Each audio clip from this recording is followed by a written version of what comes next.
Serious, what is the scariest theory you know about? I saw one about the potential of a specific type of supernova that would essentially fire out beam of radiation or some other kind of energy. If it hit Earth, we would see the entire sky covered with auroras. This is the ozone layer burning off, and the last thing we would see before we all die. Guess at least we get a pretty light show to end on. Astronomer here. You are thinking of a gamma ray burst, GRB. However, for a star to do this to Earth, it has to be extremely close to us, within a few thousand light years, a distance within which we can see the bright, almost going supernova stars well. And the beam is just a few degrees wide and has to be directed exactly at us. As such, we don't think there are any GRB killing potential events near Earth. Here also, just so darn rare, we estimate a galaxy our size produces one every million years or so. That, after decapitation, you may still be conscious and somewhat aware for at least a few seconds.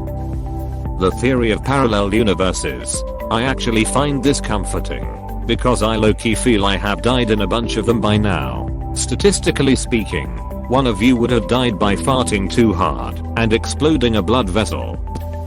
As Arctic permafrost melts, it will release diseases that have been frozen in the ground for thousands or tens of thousands of years, and life on Earth will have no immunity to them. Wonder how the world will react if a disease suddenly infected the whole world. We're good at following orders and social distancing, so it won't spread that fast, right?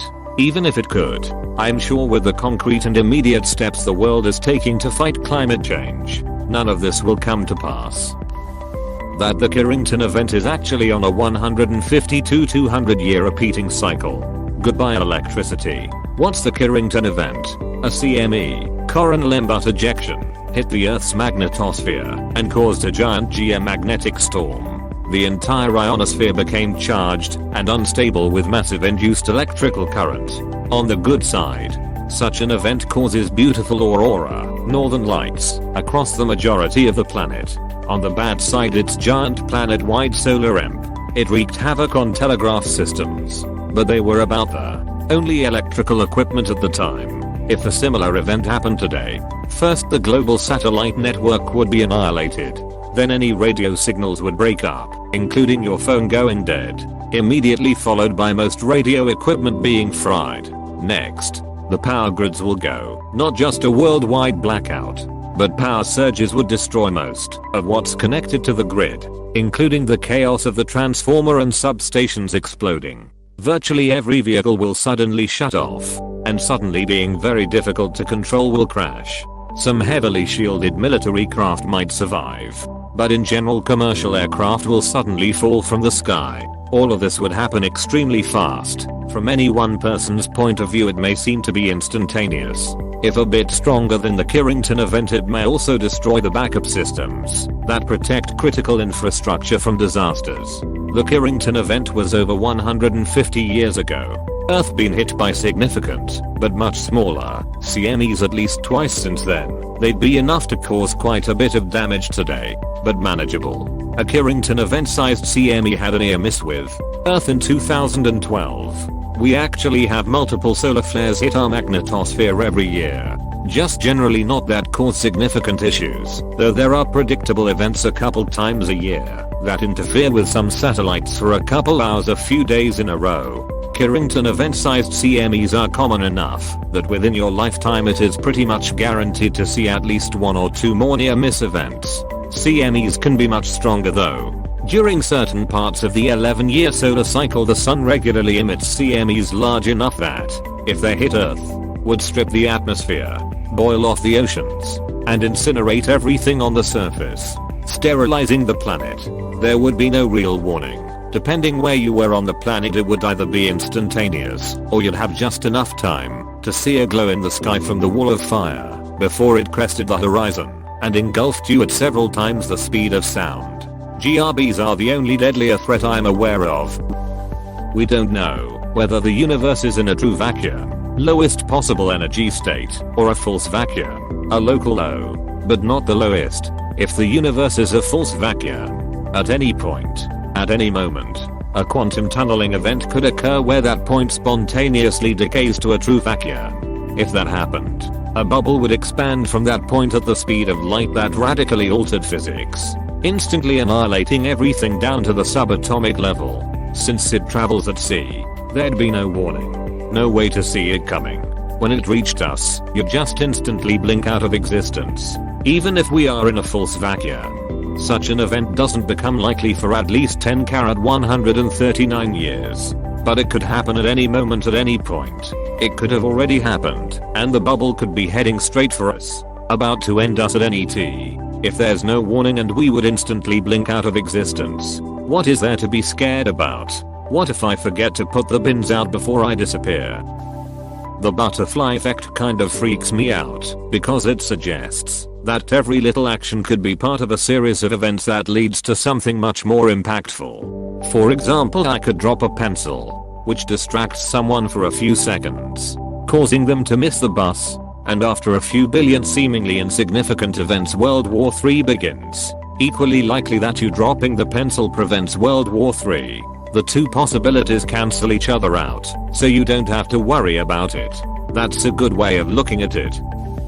I remember hearing one theory that every time we die, we instead instantly switch to a near exact universe where we didn't die, as if nothing happened. Other people's death remain the same, since it's not yourself. For example, if you were to be hit by a car, in other people's perspective you die, but in your own instead of dying, it's a near miss. Or you're injured but don't die. What if that's what happens every time we experience déjà vu? Just adding on to this interesting theory. Fractalization theories. Everything that exists is a tiny part of a bigger thing. In a brief summary, our galaxy is a part of space, but is space a small part of something larger? Think of a smaller object containing its own galaxy. A speck of a rock may contain its own microscopic cosmos that we cannot see. It may be composed of its own organisms smaller than a single electron, and that civilization is more advanced than we are. We know all matter contains their own gravitational force, but we don't exactly know why. Edit. Its true name is fractal cosmology. I've always believed this, but I never knew it had a name. The possibility that I'm just a brain in a jar and my entire life is just something my brain fabricated to keep itself entertained. Everything and everyone I have ever known is a figment of imagination. Every method I can conceive to prove this idea wrong is also just part of the dream logic my brain has created to make sense of the illusion that is my existence. Might not even be a brain at all. The true reality might be completely different with completely different physics, laws, and rules. Ours are the only ones that make sense to us because they're the only world we've lived in. You could be a pile of goop connected to a grid. We already know that true reality is different. Take radio waves for example. We don't have a sense in our bodies to detect them, but we know they are there. If we were to just gain another sense beyond R5, we would open up reality more. That AI, self-replicating, and immortal, has a better chance of colonizing this galaxy than biological life does. Think about it. It took hundreds of millions of years for life to get to this point. From a ball of proteins to multicellular creatures to plants and animals. Took an incredible amount of time. Back in the late 1970s, I was playing with computers that had 4K of RAM. 40 years later we have incredible computing power in the palms of our hands. Hundreds of gigs and terabyte micro SD cards. Robotic manufacturing of everything from circuit boards to vehicles is the norm. Where will this tech be in a couple hundred years? Will AI be able to design and launch spacecraft that are capable of self-maintenance for the hundreds, maybe thousands, of years it would take to reach the nearest exoplanets? Once they arrive, will they be capable of self-replication? Machines don't need food and water. Machines aren't susceptible to disease or mental health issues. Machines don't seek power or authority and don't victimize each other for amusement. What if the purpose of human life in the universe is to facilitate the creation of AI and launch its spread into the wild? This could backfire. Read the Berserker series by Fred Saberhagen for more. At an undiscernible point, AI stops being artificial and just is intelligence. Also, if a machine is at a level of complexity where abstract thought and imagination are happening, it becomes difficult to say that this is not a life form of some kind. What you describe is a terrifying possibility, but it is also likely that at some point humans will be able to transfer their minds to a digital substrate and live on as digital intelligences. This may be how mankind transcends the physical world to colonize the universe far more efficiently than biological life might. So I can't remember the name of it for the life of me, but I learned this in a CL but I took last semester. There's a theory that says that there is a point that no intelligent life can get past, no matter what they do. Diving deeper into this, some people claim this is why we haven't found any other intelligent life forms. I think the truly scary part about it is that we won't know we are at that point until we are living it. It's called the Great Filter. You can think about it two ways basically. We have already passed the filter, and therefore we may really be all alone in the universe. Or, we have yet to hit it, and there's this looming thing that will keep us from advancing. I tend to believe we have yet to P-bud filter. Yes, thank you, that's it. I believe the same thing. I'm sure when we reach it, which I'm sure won't be for a little bit, we won't make it past it. Forgive me for this poor job I'm about to do describing it, since I forget the name of it, but I recently read here on Reddit that as humans have a defense mechanism, where we can see something that is non-human, but mimicking a human such as a realistic wax figure, and know that something is off. The theory was that in our evolution there was a predator that could mimic being human that we had to adapt and develop this defense mechanism for. The rebuttal to this theory was that it comes from us seeing dead bodies through sickness or disease and not blatant Neanderthal murder or death from an animal through our evolution, and learning that something is wrong / out of the ordinary and a cause for concern. Edit. It's called the Uncanny Valley. The Uncanny Valley. It freaks me out too. I feel as though the rebuttal is the accurate reading to why, but it's kinda fun to think of the other possibilities. Agreed. It seems more likely to me that humans are just hypersensitive to shades of variation in human faces. In particular, it's a highly useful skill. I just woke up, so the explanation might be a bit confusing. But humans are very good at seeing patterns, even if there are none. Looking at the brain, we can see parts of it that process some things, but we can't see where consciousness comes from. What is, we don't have a central me, but have a bunch of different, unrelated functions, and one of those is creating a pattern that isn't there.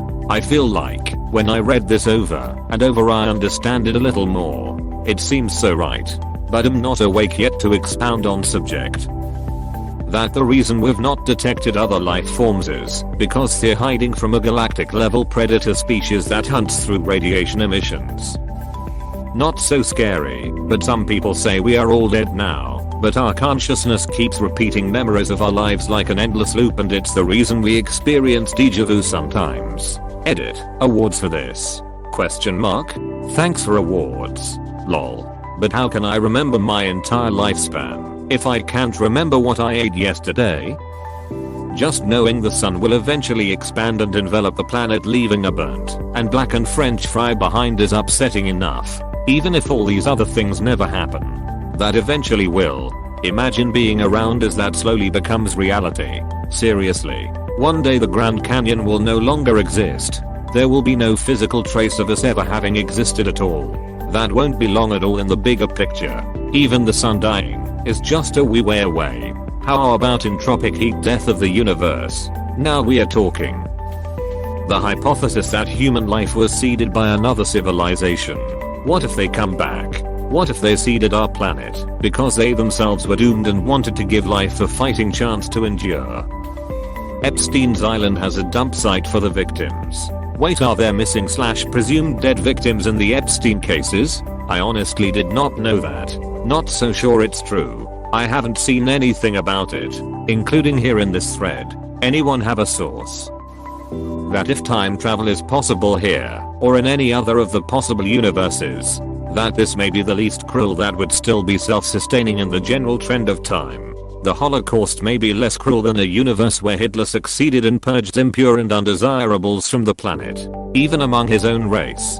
Hell, it may have been better than a universe where Hitler didn't do anything, and without his success the general anti-Semitic and eugenically obsessed culture was allowed to meander on its own, slowly choking out and murdering cultures in much larger and less newsworthy ways. the torture and enslavement, the endless illnesses and abuses, and the laissez-faire attitudes we are seeing right now could very well be an improvement on a universe that would criminalize biological flaws and seek to only abuse criminals. Rest assured that, if time travel ever becomes possible, then someone has already traveled back in time. If a man from 3022 travels to 1998 and kills someone, that murder happened in 1998, not 3022. It already happened.